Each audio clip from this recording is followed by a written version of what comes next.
United Nations is an international organization committed in maintaining international peace and security, developing friendly relationships among nations, promoting social progress, better living standards, and human rights.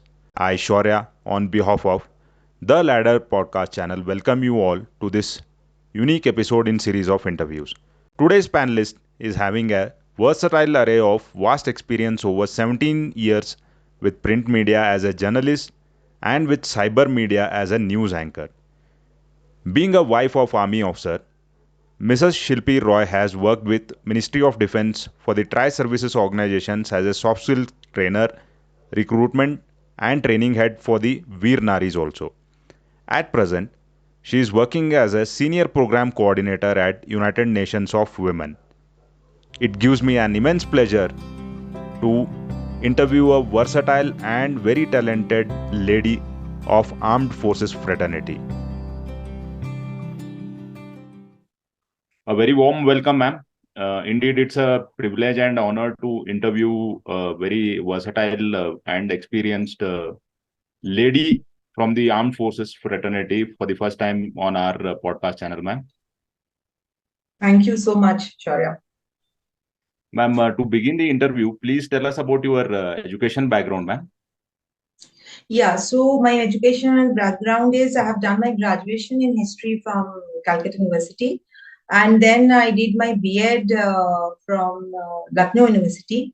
And interim before my marriage and during my all studies before my marriage, that is the time I was working with Times of India and NRU Television as a trainee journalist, as a news and as a news anchor.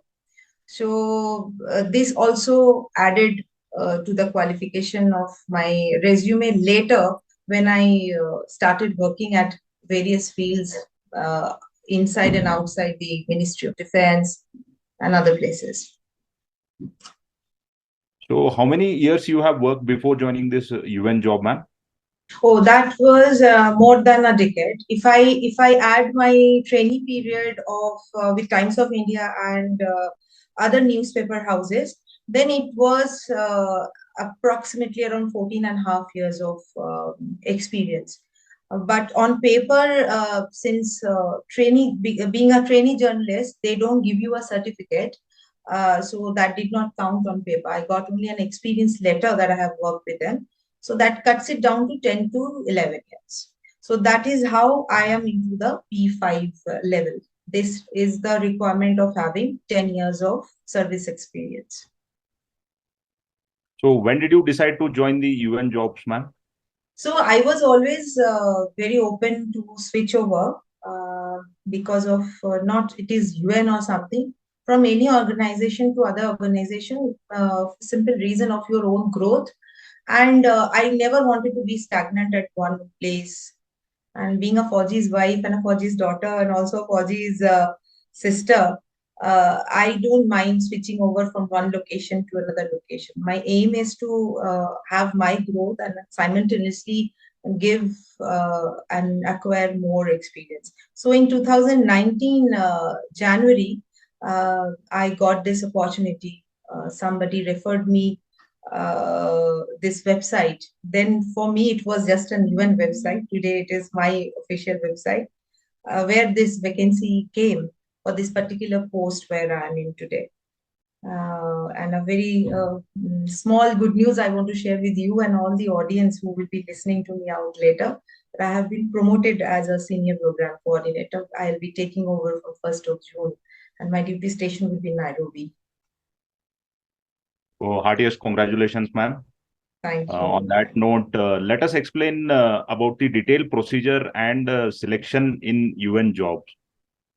So it is basically, there is nothing much difficult about it. It's quite a user-friendly website. Their official website is uncareer.org.in. And I'm sure after this interview, I will be giving you the details where you can just plus it on with these interviews for people's benefit. So they have an official, very organized website where if one candidate who is willing to join the organization, they or she or he can just religiously follow every day, because there are n number of vacancies which is being created and uploaded on the website. And according to your candidature, wherever you fit, you feel that you're fitting the best, you apply for that particular post, and then if you are getting shortlisted, you will be definitely getting a call from them.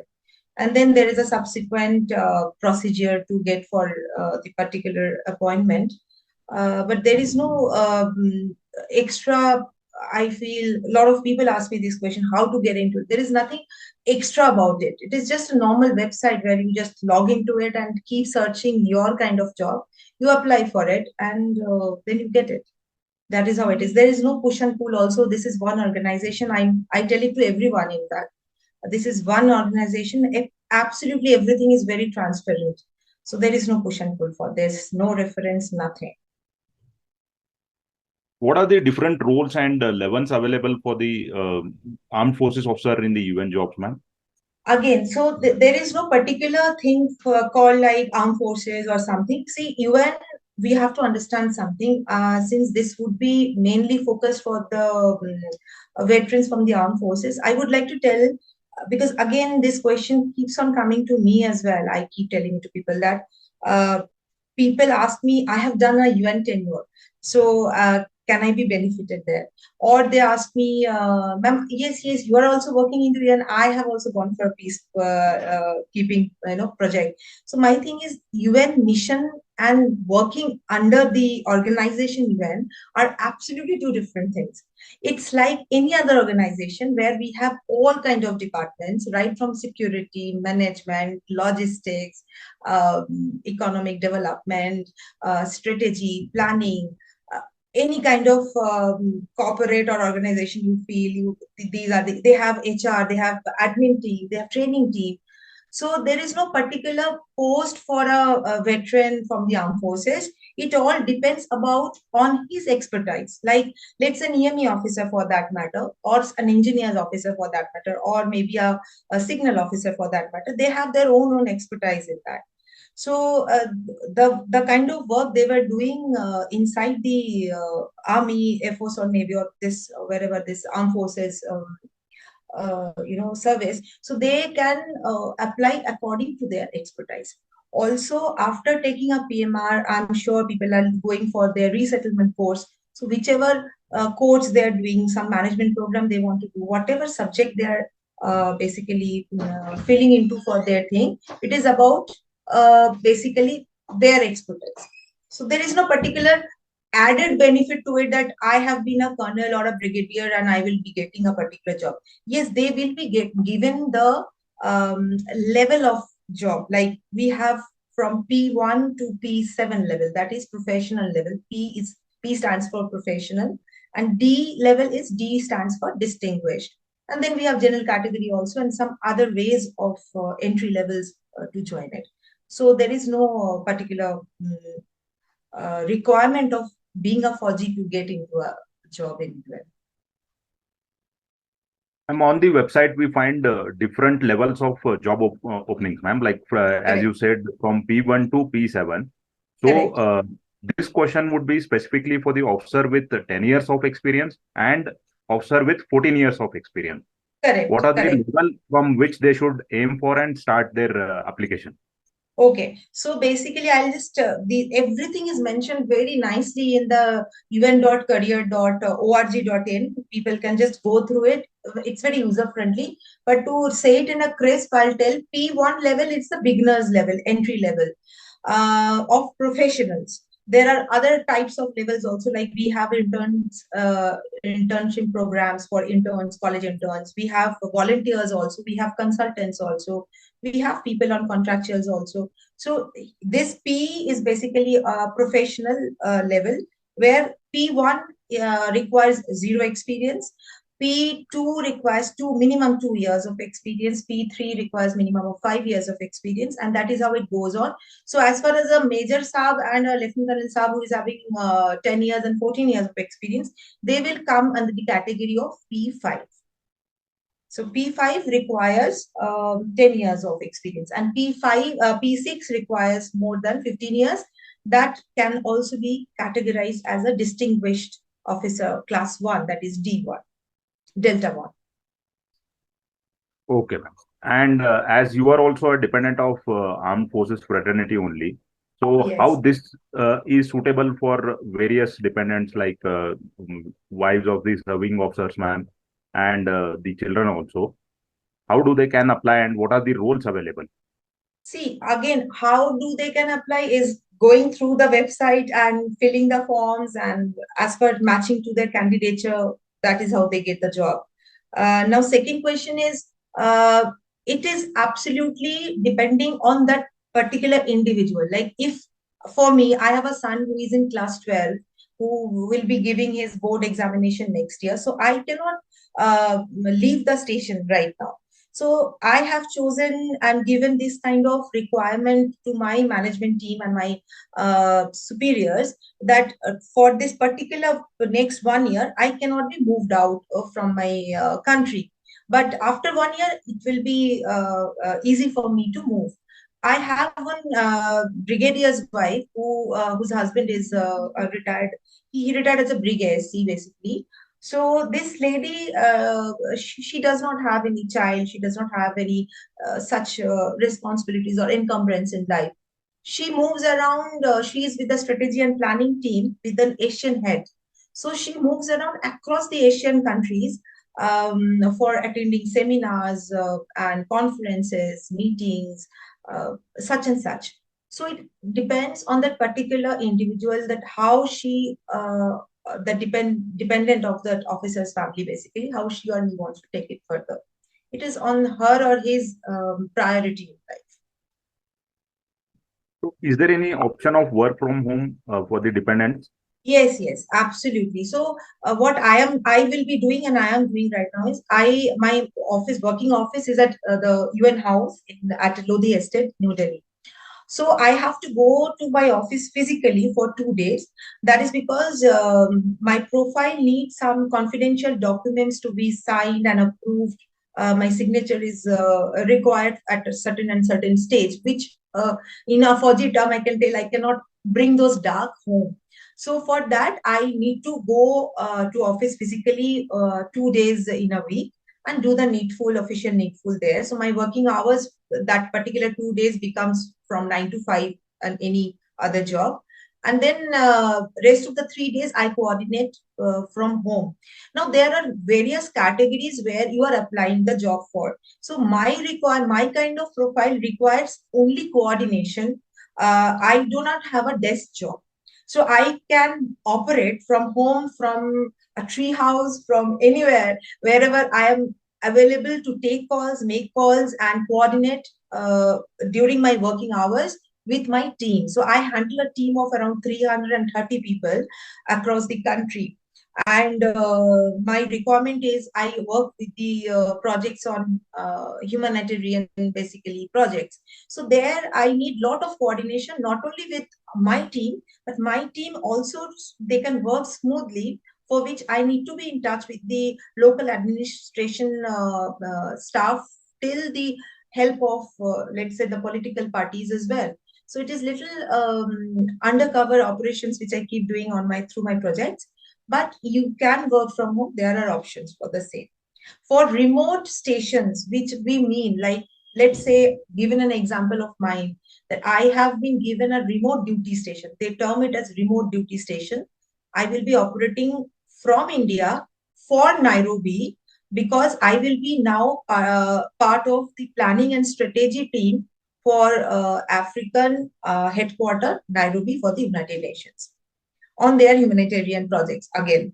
So I will be operating from India through these video calls, conference calls, emails, normal calls, etc. And WhatsApp, of course. In today's time, that's quite a bliss.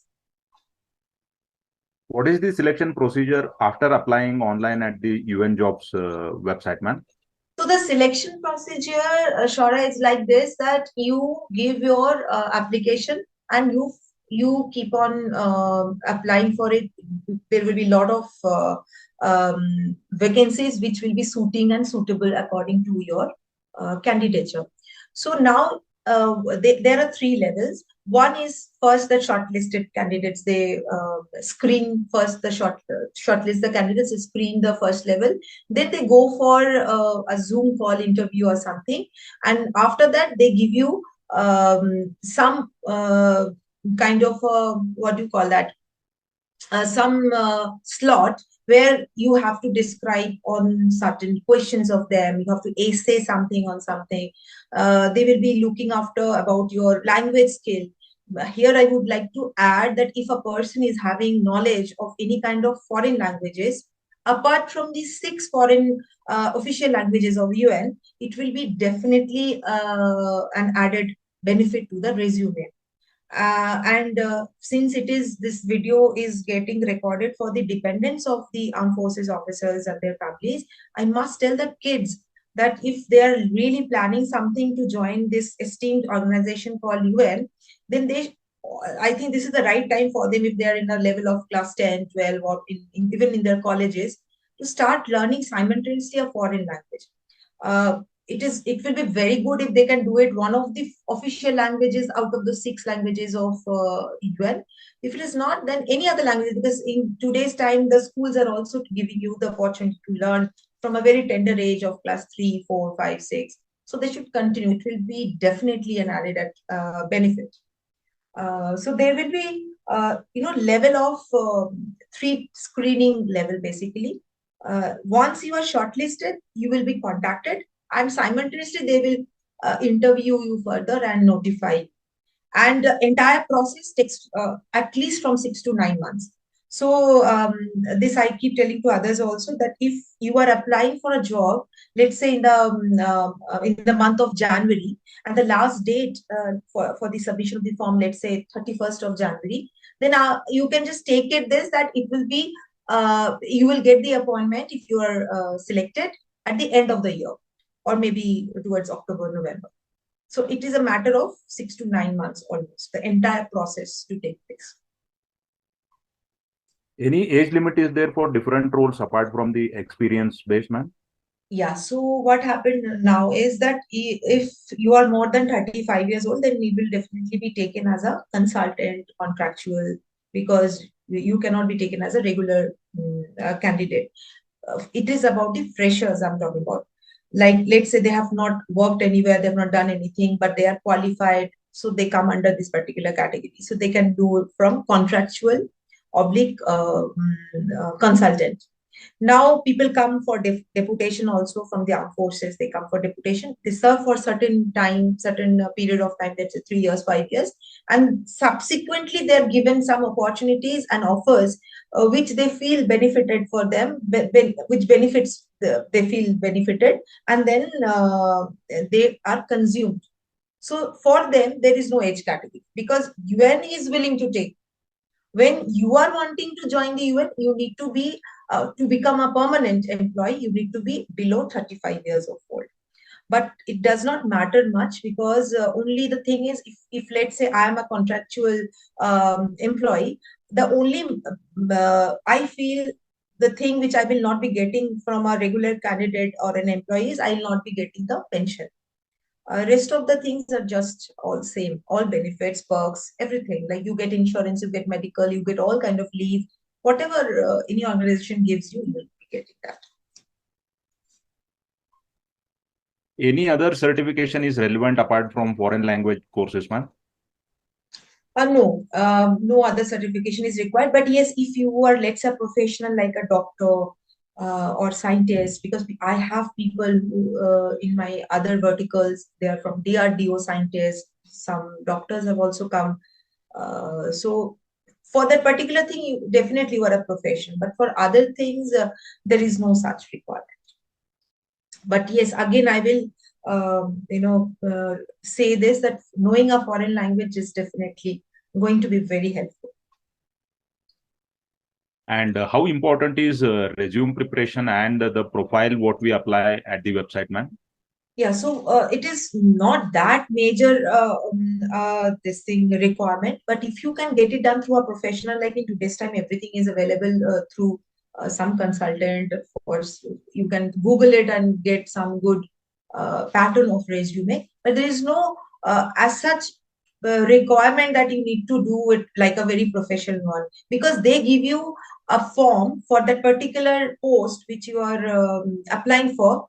32 pages of form they will be giving you. So there you are going to fill everything of every details. The last page where you need to express about yourself and something about that, that is the only place where you need to write more about a descriptive requirement is there. But yes, if through a professional you can get your resume done, then it's always benefited for everybody. I think you can uh, go for any corporate for that matter, for anywhere. Otherwise, keep it very crisp, simple, and to the point. That is the even the basic trend of these days. Writing the resume, you can't make it like 5 to 6 pages, and you can't put your pictures there. These are the basic requirements for a resume. Would you like to recommend any professional agencies for resume building and profiling for specifically to the UN jobs, ma'am? No, there is no such, at least to my knowledge, because I did not take any help from anybody to create my resume. But then there are many, like if you really want to know and attach to this video, I will probably be asking those friends of mine who are taking uh, help from those uh, people, because there are quite a bunch right now. They're trying to get into in various level of jobs in UN. They're trying their hands on making it a professional resume. And how often one should commute to the foreign countries if they get selected in such roles, ma'am? So again, Shara, this is that one thing which I will be, keep on telling probably throughout the interview, that it all depends on the job role of yours, the requirement of that job role. Like I will never be traveling to abroad because I don't know any foreign language. The only foreign language as per the UN official language I know is English. So this was when I was getting the contract. So I have a contract of 11 years, and with a renewal of my performance chart. That is as per the understanding of the veterans of the armed forces, it's ACR. So they call it performance chart, and as per that, I will be given +5, +5, +5 till the age of 65. Here I would like to add that for UN, the retirement age is 65, unlike other organizations, where it starts from 53, 54, 6, then 60 and 62 also. But here it's 65. So that is one thing. Second thing, that I will not be traveling anywhere, because that is part of the contract I have signed. Because I always being an infantry officer's wife, so my requirement was to stay with my son at the same station where my husband is traveling at the other locations. So for that, this was the agreement between me and the UN. So as per that particular candidate who is getting that offer on these particular roles, maybe on contractual or consultancy or as a volunteer, they have the choice to make this kind of agreement. And as far as the other people's entry, like deputation and regular entry, it depends on their job roles, like what kind of jobs they are having. So that is how they will be traveling. So there is no particular bracket that a person has to travel, let's say, once in a week or once in a year or something like that. And what are other benefits and privileges available apart from the salary in such jobs, ma'am? It is like any other organization which gives you, as I think I have mentioned it in just the beginning of this interview, that the medical insurance, the leave, they get, like we get LTC. They also similarly they also provide you the same kind of things. And of course, it's pensionable job for the regular people, and for others. Like I come under a category of, let's say, contractual jobs. Similarly, I have some verticals who are like single parents, so they get extra benefit on the childcare, on the name of childcare leave. So they take extra 30 days of leave. So that 30 days they can split according to their requirement. Let's say child's hospital visit or PTM, that they have to go to their school, or for any other requirement they take, they can split that 30 days of extra leave on top of what we get generally. So we have a casual leave system, we have earned leave, we have annual leave. It's all just the same like any other organization.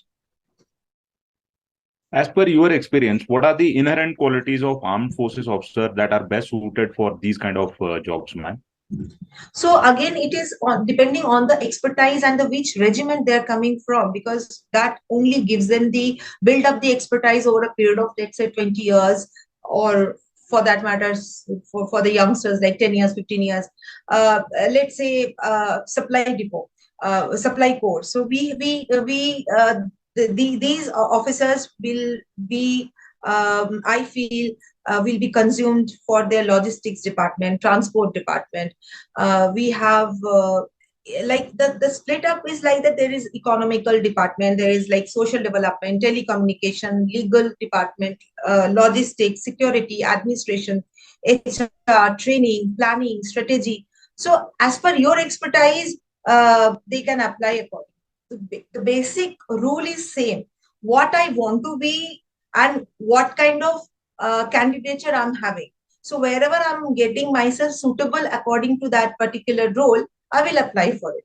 Like I'll give you a very pertinent example of mine, because I probably right now is the live example for people who are listening to me.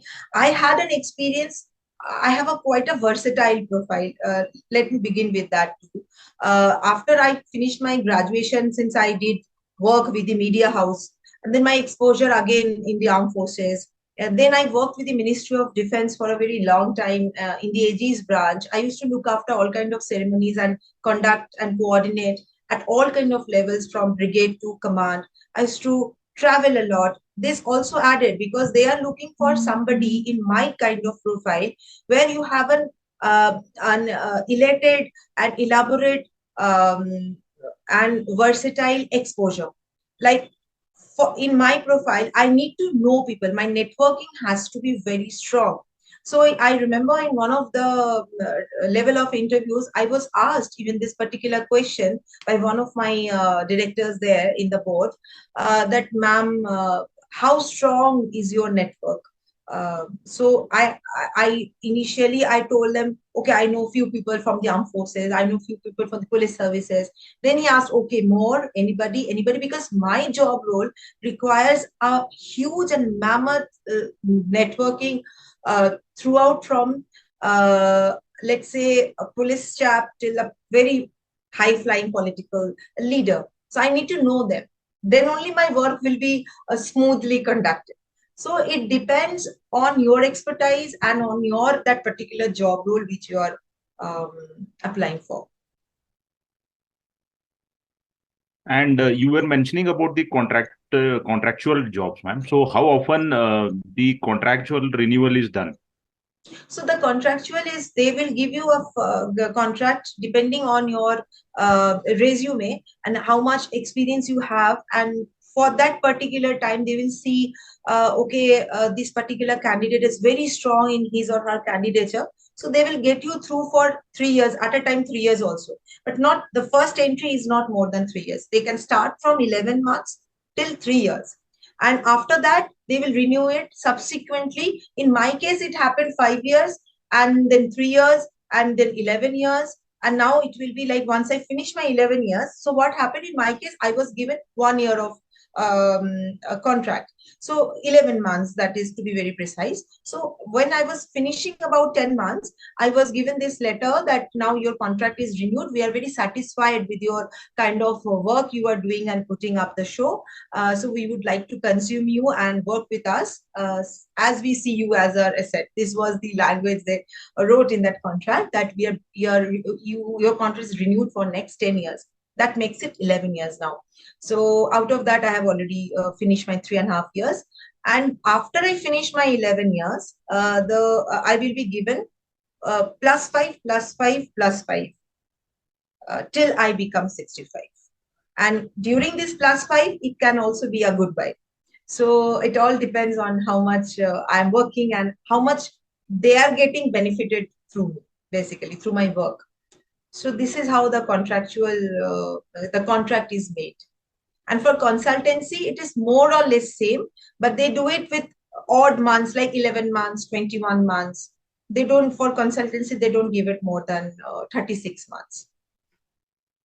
So that means It's all contract. renewable, basically. Okay, that means the jobs initially selected on contract basis will not be converted into permanent basis. Different levels of entry levels are there. So if you want to get a permanent job, then you please apply for the posts which is offering you a permanent consumption of for their organization. So the job roles itself explains everything, that this particular job will be you have to operate from India or from other station like duties, remote duty station, as I said, they mentioned about it. And then they will say this also, that this is a contractual of 11 months. There are certain consultancy jobs also, the entries basically, they will give you for 90 days also. So what they are trying to do here is, like UN, let us all understand, it's like an ocean, even more than an ocean. So there will be n number of requirement to run this organization. Now, to run this organization, to meet up to this requirement, you need more and more and more people in the form of permanent employee, in the form of contractuals, in the form of volunteers, in the form of internship. So we keep on having projects on different aspects and roles for keeping in mind for the society, for the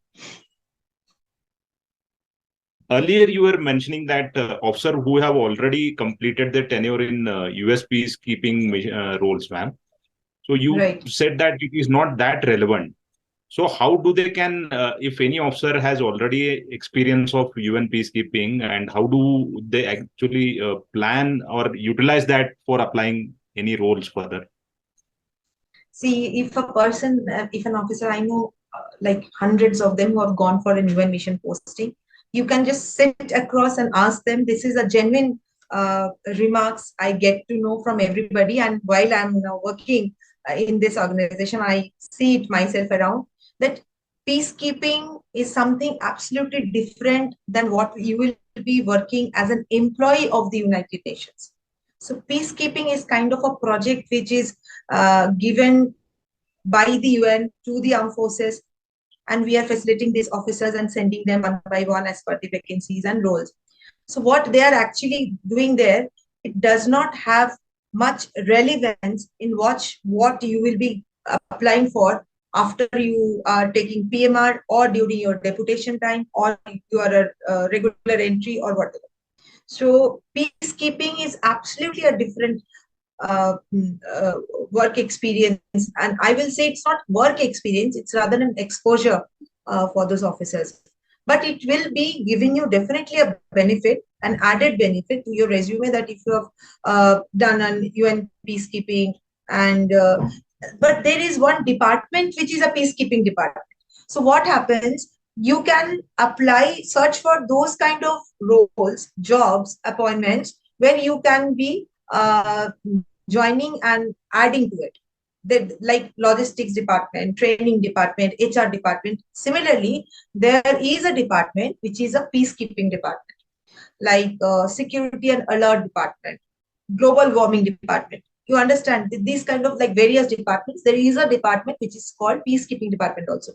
So people who have gone for UN mission postings or on UN missions, for to be very clear, that they can apply, but then they will be restricting themselves only to hunt for a job into that particular department, where they're eligible to go for HR also, training also, security and management also, in every aspect there. Because one army officer, I feel, or any armed forces officer for that matter, with a service age of bracket of let's say 10 years, 15 years, and maybe more than 20 years, they're expertise in many fields. Like even we army wives also are expertise in many fields, which we don't even come to know that we have done this also, that also, that also. In my first job, switching over from journalism to school jobs, like I said, my qualification is also a B.Ed. Like any other Fauji wives, I've also taught in Army Public School for a good amount of time. And then again, when I was switching over to Ministry of Defense, when I was writing my resume, I was thinking, I have done my journalism job, I have done a media exposure, and then I have taught in schools. Now, what's next? That are the only three bullets I'm having in my experience field. But there was an officer who quit the service and then made his own event management company and stuff like that. He guided me. Haven't you done this? It would be very relevant information for the wives of the armed forces officers, because we do all these things. For ladies' meet, we do flower decoration, table decoration, napkin, this, that.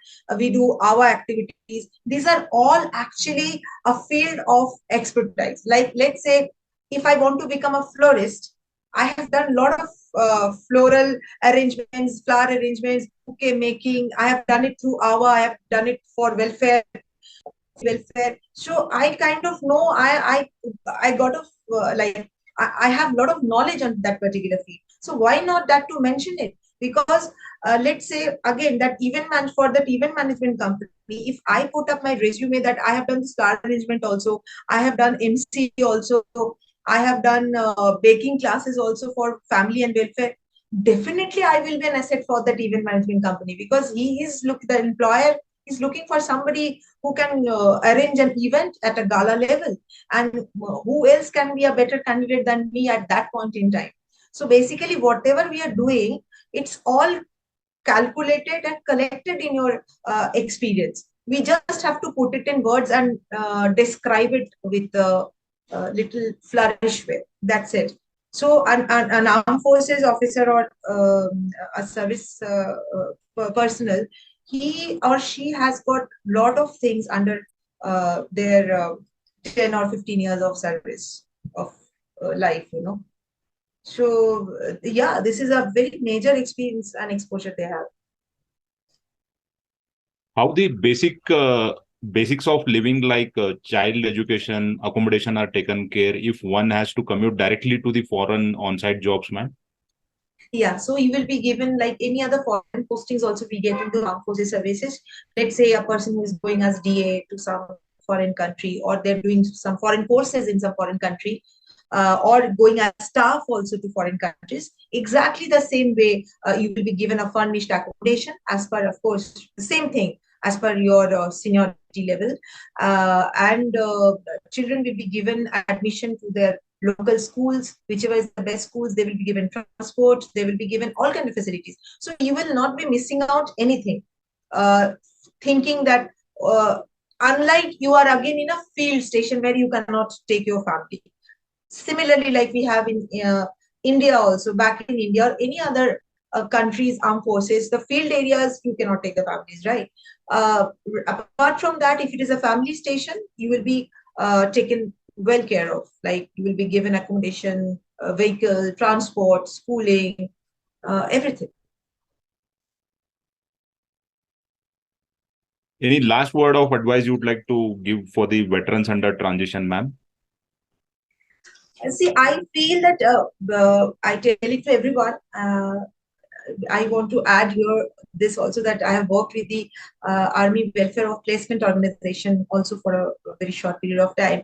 While working there, I have interacted with a lot of officers and their dependents and families who are in this transition time of they're taking PMR or not. So I have told them, all of them, only this, that you have to be absolutely very sure what you want to do, because after 10 years, 15 years or 20 years of service, you have acquired a lot of knowledge. It's just that you need to recognize that. Generally, we feel that I am an officer, I was commissioned, I have worn a uniform, I'm hanging my boots, and that's it. They generally get into this level of frustration also, that suddenly now what? So they have to be absolutely self-determined that what they want to do, focus, and accordingly they should apply. Not only for this only particular organization, for any kind of organization, because I have worked with corporates also, I've worked with ministry also, now I'm working with the United Nations. Everywhere, this is very important, that what you want to do, ask yourself, sit with yourself and ask, because we have our responsibilities around, we have a lot of things, but at the end of the day, it is me who has to perform. So if I am disturbed, if I am not in a very clear or mind or having not much clarity, then I cannot perform. And employer looks you through that performance level is getting down, and it definitely does not give you a good picture in front of the employer. So you need to be very clear what is it. Be focused, be determined, and you can do it. If I can do it, you can do it. All of us can do it. With that note, ma'am, if you can do it, everyone can do it. So it was a great interaction and very enlightening experience speaking to you, ma'am. And I'm Thank sure you. not only armed forces officers, their dependents will also be benefited from this session, ma'am. Thank you so much, Yes, ma'am. I'm sure. I'm sure. Thank you, Shaurya. Thank you so much.